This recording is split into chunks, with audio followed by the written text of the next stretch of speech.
Hi, I'm AJ, Yep. and it's President's Day here on Extraordinary Times. So, first out of the gate, probably one of the greatest things I've ever heard as a man who wears facial hair. It's good news for me. Oh, man. You said you wanted to cover it. Sorry. Oh, yeah, I'm covering it. Hurry the hell up. We got people waiting. Giggle. Anyway, giggle like a little girl. Anyway, the American Mustache Institute evidently exists. There is a... Yeah. Story done. They're planning a million mustache march on Washington, D.C. on April 1st. Yep. To try and pass the Stimulus to Allow Critical Hair Expenses, or STASH Act, which would provide a $250 annual tax deduction for expenditures on mustache grooming supplies. They feel that, that people with mustaches produce more than the normal person, and therefore need to be repaid for their extra grooming materials they have to have for their mustaches.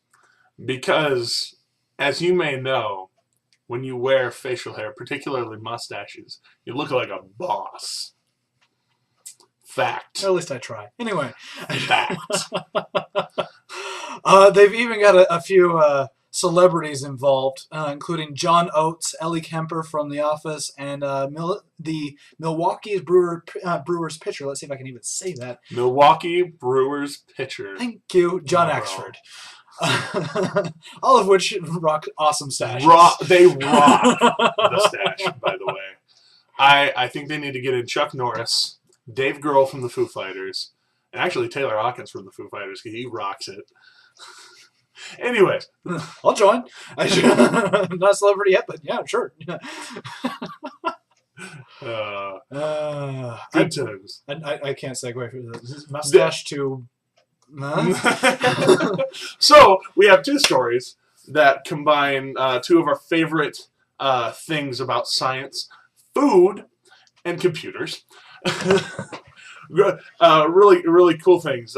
This first one's out of the UK. Apparently, because, the UK has been burdened with things like mad cow disease and what have you, they have trouble with cows.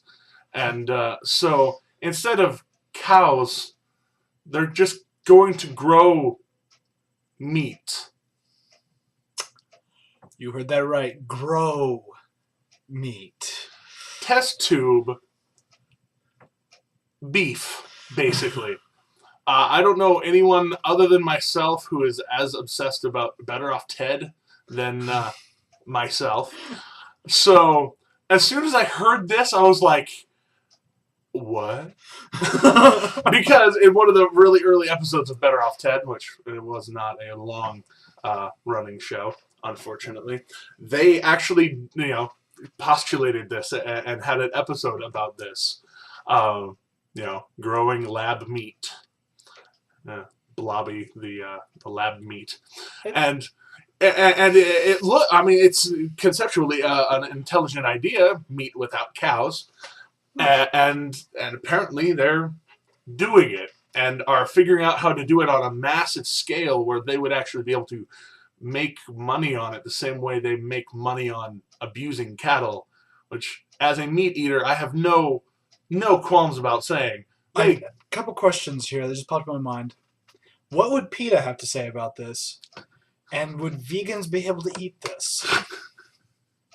Because there's no torturing of animals involved. Right, it's just a piece of meat that's being grown. There's no life to it, really. It has cellular structure like muscle, but no consciousness. Yeah, therefore, it is not anti-vegan. Oh, okay. Put that question out there. That's for your question then. Would vegans, by their own theories, be able to eat this? Vegetarians, because vegans just don't eat meat. No, it's the other way around. Vegetarians just don't eat meat. Vegans don't eat anything that is really alive and possibly thinking. Okay. I've just been edified. I hope you were too. Dang. Anyway, I know a few vegans. Anyway, yes, you do. The first burger is set to come out, and they're going to do a burger in October. It's going to cost about £220,000 or $250,000, but they're hoping to push into the manufacturing phase after that and lower the price. I, for one, would like just $1 worth of those molecules to just taste test, and we'll see. Well, taste test and maybe set up our own lab in the garage. Anyway, free burgers for life. Not free, but burgers for life. Well, yeah, and take energy and stuff. Either way, computers. Computers, our other favorite thing, in case you didn't know. Well, if you know anything about transistors, basically little things on the boards, they conduct the electricity for the computer. They make everything work. Right. For those of you who don't know, transistors make everything work, from your computer to your phone to your TV to your lights. And pretty much regularly for the last couple decades, every year and a half, they get smaller and processing speed gets twice as fast. And they've just been getting smaller and smaller and smaller. And they're getting to faster the point, and faster and faster. They're getting to the point where quantum physics is starting to wreak havoc with them. Literally, atoms in the transistors will just suddenly pop out where they're not supposed to go. And it really comes down to a problem when they start getting 1 atom thick. Scientists have gotten around that. Apparently, when you supercool it down to 300 and how many degrees? Let's see, further down.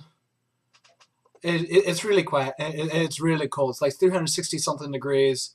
Look down in the article. Very shortly above absolute zero by maybe a couple of degrees. But either way, they can still conduct electricity at that temperature because electricity is not to be messed with. They proved it can be done, which means we're leading into a massive possible jump in technology with quantum computers. If you don't know what that is, Google it. Because literally, instead of just doubling in speed and power and stuff, we will be quadrupling at least. Exponentially jumping in speed.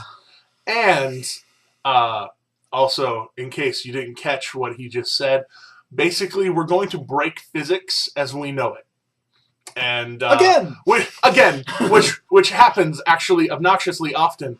So all these things that they call laws and stuff, really, they're just guidelines, and maybe we'll follow them, or maybe we'll just snap them in half and laugh a lot. Oh, hey, look, we were wrong. Oh, look, we only had this much of the picture.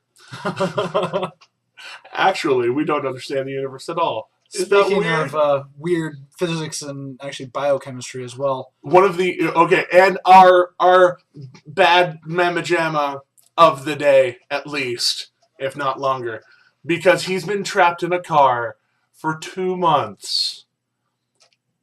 Frozen. 2 months. Trapped in sub-zero temperatures in a car. About -30 degrees C on average. Well, it's C. 22 degrees Fahrenheit. I'll say it's C because it's in Sweden. Anyone outside of the United States knows C is the way to be. Sure. It really depends. But Fahrenheit's better in every way. Slightly more accurate.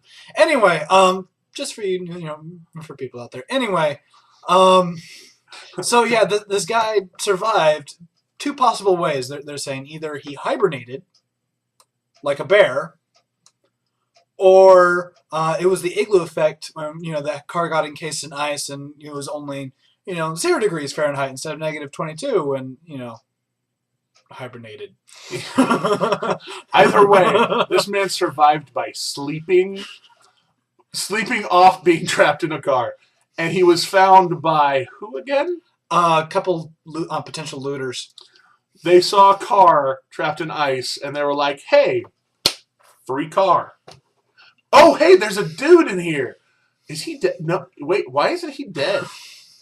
That's all I can imagine that went through their heads, in Swedish. Got him to the hospital, and he's rather emaciated, and body ate all the body fat, but, yeah. So apparently I he could had survive enough. 2 months in a car probably and be just fine. Anyway.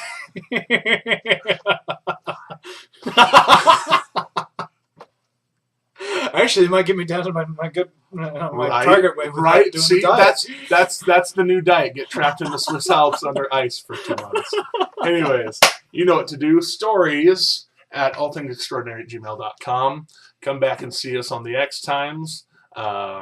I'm Jeremy. I'm AJ. These are extraordinary times. Be aware.